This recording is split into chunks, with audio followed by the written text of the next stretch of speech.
Julia Nerito handa nang bumitaw.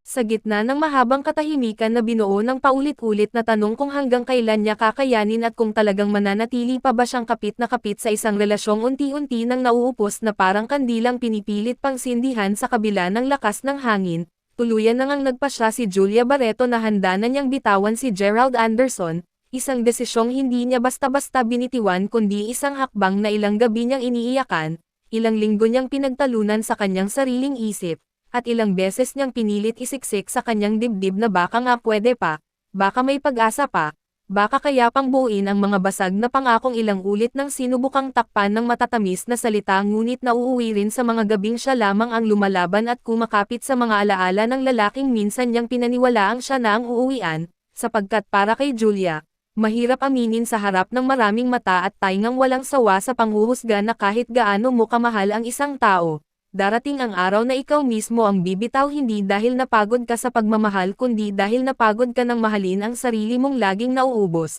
at sa mismong araw na iyon, habang nakaupo siya sa sulok ng kanyang silid kung saan minsan na rin niyang pinangarap ang buhay na magkasama sila ni Gerald, mula sa mga plano ng bahay, tahimik na pamilya, at mga simpleng umagang magkakasama silang mag-aalmusal, inisa-isa niyang niligpit ang mga alaala, mga Polaroid na minsang pinanggako nilang itatago habang buhay, mga sulat kamay ni Gerald na punong-puno ng pangakong, walang iwanan, at mga reg-along ngayon ay wala nang saysay kundi maging paalala na minsan, naging totoo ang lahat pero hindi lahat ng totoo ay panghabang buhay, at habang isa-isa niyang isinilid ang lahat sa isang kaong parang kabaong ng mga alaala, marahang bumagsak ang mga luha niya sa sulok ng mga litrato na basang-basa na ng paulit-ulit na pag-iyak sa mga gabing siya lamang ang nakakaalam kung gaano na siya napagod, at sa bawat minutong lumilipas, habang pinagmamasdan niyang muling bumukas ang mga lumang mensahe ni Gerald sa kanyang cellphone, mahinahon niyang binura ang lahat, bawat